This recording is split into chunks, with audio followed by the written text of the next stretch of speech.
Raisa May Serna, and Rayan Angel Rosales.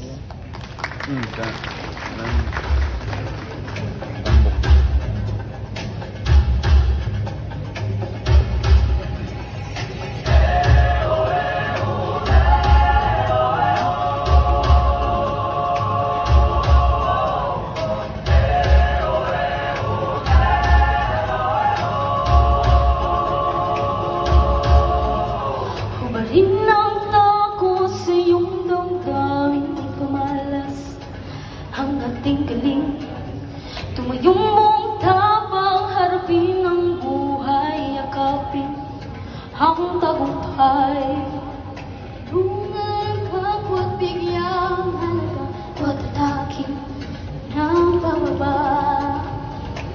Ibigosan ang sarili na pagsaman, bayanihan. Subukan natin isulong at ligawan ng magandang